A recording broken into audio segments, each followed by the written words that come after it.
Everyone, welcome to my channel. आज के इस वीडियो में मैं आप सभी के सामने रेलवे एनटीपीसी के कंप्लीट सिलेक्शन प्रोसेस के बारे में यहाँ पर डिस्कस करने वाला हूँ। जैसा कि आप सभी लोग जानते हैं कि रेलवे का CBT 1 हो चुका है, रेलवे का CBT 2 हो चुका है और इसके बाद अब कई सारे स्टूडेंट के मन में ये है कि अब CBAT होगा या टाइपिंग स्पीड टेस्ट होगा, किस में कैसे होगा, क्या सिलेक्शन प्रोसेस होगा, किस में टाइपिंग टेस्ट नहीं होगा, CBAT किस में नहीं होगा। इन सभी चीज़ों के बारे में हम यहाँ पर इस वीडियो में डिस्कस करने वाले हैं। तो ओवरऑल अगर आप इस वीडियो को पूरा देखते हैं तो आपको कंप्लीट प्रोसेस समझ में आ जाएगा। तो चलिए वीडियो को शुरू करते हैं। देखो, रेलवे एनटीपीसी में CBT 1 था, CBT 1 हो गया और उसमें 20x स्टूडेंट को CBT 2 में बुलाया गया और फिर CBT 2 में अब 8 गुना बच्चों को CBAT वाले में और TST यहाँ पर क्या है, टाइपिंग स्पीड टेस्ट। तो जिस भी पोस्ट में CBAT होगा और TST होगा उसमें CBT 2 में जो 8 गुना बच्चे पास होंगे उसको बुलाया जाएगा।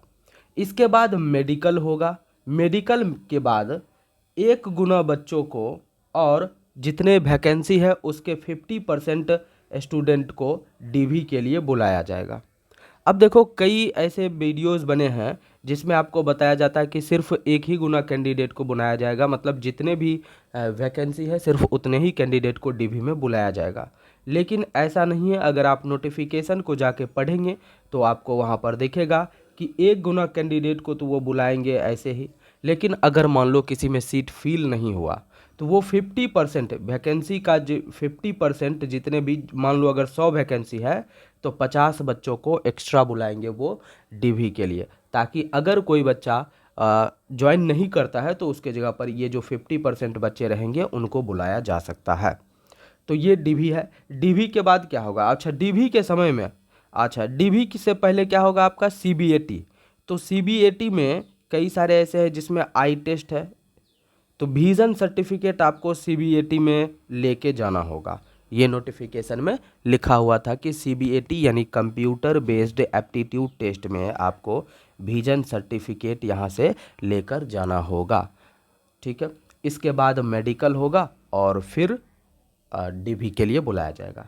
DV के लिए बुलाया जाएगा तो होगा क्या, आपको ना ऐसा ये RRB एक वेबसाइट बताएगी और उस वेबसाइट पर आपको अपना ओरिजिनल डॉक्यूमेंट, मतलब जो कलर्ड है उसको कलर्ड डॉक्यूमेंट ही सबमिट करना होगा, जिस वेबसाइट को बताएगी RRB उसी वेबसाइट पर। इसके बाद ओरिजिनल डॉक्यूमेंट आपको पास में रखना है।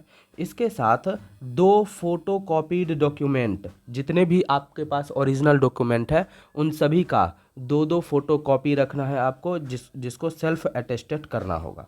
ये चीज़ें हैं।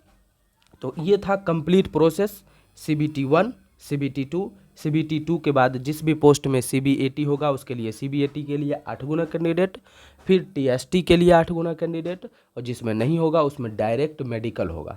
तो CBT के बाद क्या होगा, मेडिकल। मेडिकल में जो भी बच्चे पास होंगे उसका 1 गुना बुलाया जाएगा DV के लिए, जिसको डायरेक्ट जॉब दिया जाएगा, और 50% कैंडिडेट को रखा जाएगा होल्ड पर। अगर मान लो वैकेंसी नहीं भरती है तो इस 50% कैंडिडेट को भी फिर उसमें बुलाया जाएगा जॉब के लिए, यानी कि DV के बाद आपको ज्वाइनिंग दे दी जाएगी। अब हम समझते हैं कि लेवल 2 में ऐसे कितने पोस्ट है जिसमें टाइपिंग है, टाइपिंग नहीं है, उसके लिए कौन से जो आँखों की भी इसमें जांच होगी ना, तो उसमें कौन से नियर विज़न या क्या क्या चाहिए, उस सब के बारे में अब हम यहाँ पर चर्चा करने वाले हैं। तो सबसे पहले हम बात कर लेते हैं यहाँ पर लेवल 2 के बारे में। तो लेवल 2 जो है ना, इसमें टाइपिंग किस किस में है, और इसमें जो आपको चाहिए मेडिकल के लिए वो C2 चाहिए। मेडिकल स्टैंडर्ड इसका C2 है। अब C2 क्या होता है, तो इसमें आँखों की जो आँख 6/12 चाहिए, नियर विजन चाहिए और ग्लास इसमें चल सकता है। तो ये चीज़ें, यानी कि ये नॉर्मल है, हर एक का 6/12, जिसका आँख खराब भी होता है 6/12 उसका होता भी है। ठीक है, और ग्लास लगा के भी चल सकता है तो ग्लास भी होना चाहिए, नियर विजन उनका सही होना चाहिए। बस इतनी सी बातें हैं। अब टाइपिंग है किस में, तो जूनियर क्लर्क कम टाइपिस्ट, जिसमें भी टाइपिस्ट लगा हुआ उसमें टाइपिंग तो होना ही है। अकाउंट क्लर्क कम टाइपिस्ट, इसमें भी टाइपिंग है। जूनियर टाइम कीपर, इसमें भी टाइपिंग है। तो लेवल 2 में ये 3 पोस्ट है जिसमें टाइपिंग है। लेवल 2 में ऐसे कौन से पोस्ट हैं जिसमें टाइपिंग नहीं है, तो वो है ट्रेन क्लर्क। ट्रेन क्लर्क में कोई भी टाइपिंग नहीं है और इसका मेडिकल स्टैंडर्ड है A3। A3 क्या होता है, तो आपका जो है सो आई साइट चाहिए 6/9 चाहिए। Near, colour, myopic, night, binocular, ये सभी विजन सही होने चाहिए। और ग्लास भी इसमें चल सकता है और ज़्यादा से ज़्यादा ग्लास होना चाहिए 2 डायोप्टर का, उससे ज़्यादा का नहीं चलेगा। तो ट्रेन क्लर्क में इतनी सारे मेडिकल स्टैंडर्ड फॉलो करने पड़ेंगे आपको। इसमें टाइपिंग नहीं है तो इसके कट ऑफ ज़्यादा जाने के चांस है और मेडिकल में इसमें बहुत सारे स्टूडेंट छटने वाले हैं। अब हम बात करते हैं लेवल 3 के बारे में। लेवल 3, देखो लेवल 3 में ना सिर्फ और सिर्फ एक ही पोस्ट है और उसमें भी टाइपिंग नहीं है, उसमें भी टाइपिंग नहीं है, एक ही पोस्ट है उसमें टाइपिंग नहीं है। और इसके जो मेडिकल स्टैंडर्ड है वो है B2। अब B2 में क्या आता है, तो 6/9 या 6/12 ग्लास चल सकता है। ग्लास मैक्सिमम 4D का होना चाहिए, उससे ज़्यादा नहीं। नियर विज़न और बाइनोक्यूलर विज़न ये आपकी सही होनी चाहिए। ये है मेडिकल स्टैंडर्ड। इसमें कोई भी टाइपिंग नहीं है, इसलिए डायरेक्ट आपका मेडिकल होगा। जो ये मेडिकल स्टैंडर्ड है आई साइट के लिए वो होगा और डायरेक्ट DV होगा। यानी कि ये लेवल 3 एक ऐसा पोस्ट है जिसका कट ऑफ बहुत ही ज़्यादा रहने वाला है। कट ऑफ इसका बहुत ही ज़्यादा रहने वाला है। अब हम बात करते हैं लेवल 4। तो लेवल 4 में भी क्या है कि सिर्फ और सिर्फ एक ही पोस्ट है। तो लेवल 4 में भी सिर्फ एक ही पोस्ट है, लेकिन इसमें टाइपिंग तो नहीं है, CBAT है। CBAT यानी कंप्यूटर बेस्ड एप्टीट्यूड टेस्ट। तो इसमें CBAT है और इसका मेडिकल स्टैंडर्ड है A2। अब A2 मेडिकल स्टैंडर्ड के बारे में नीचे बताऊंगा मैं, और CBAT के बाद मेडिकल, फिर DV और ज्वाइनिंग। अब हम बात करते हैं लेवल 5 के बारे में। तो लेवल 5 में भी कुछ ऐसे पोस्ट हैं जिसमें टाइपिंग है और कुछ ऐसे पोस्ट हैं जिसमें टाइपिंग नहीं है। जैसे कि टाइपिंग वाले अगर पोस्ट की बात की जाए तो सीनियर क्लर्क कम टाइपिस्ट, इसमें टाइपिंग होगा। Junior account assistant come typist and senior time keeper. तो ये लेवल 2 में जो जूनियर वाला था वो लेवल 5 में भी वही सारे पोस्टेज हैं। तो इन सभी में टाइपिंग है और इसका जो मेडिकल स्टैंडर्ड है C2 है। अब C2 के बारे में मैंने ऊपर यहाँ पर आपको बताया था लेवल 2 में, यानी कि ये नॉर्मल है, हर कोई पास कर लेगा। 6/12 ग्लास के साथ होना चाहिए, नियर विजन सही होना चाहिए। बस इतनी सी बातें हैं लेवल 5 में टाइपिंग वाले पोस्ट में।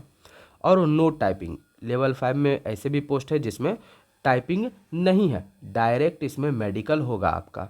और ऐसे 2 पोस्ट हैं, कौन कौन से हैं, एक तो है गुड्स गार्ड, यानी कि एक गुड्स गार्ड वाला पोस्ट है, और एक है सीनियर कॉमर्शियल कम टिकट क्लर्क, इसमें भी टाइपिंग नहीं है।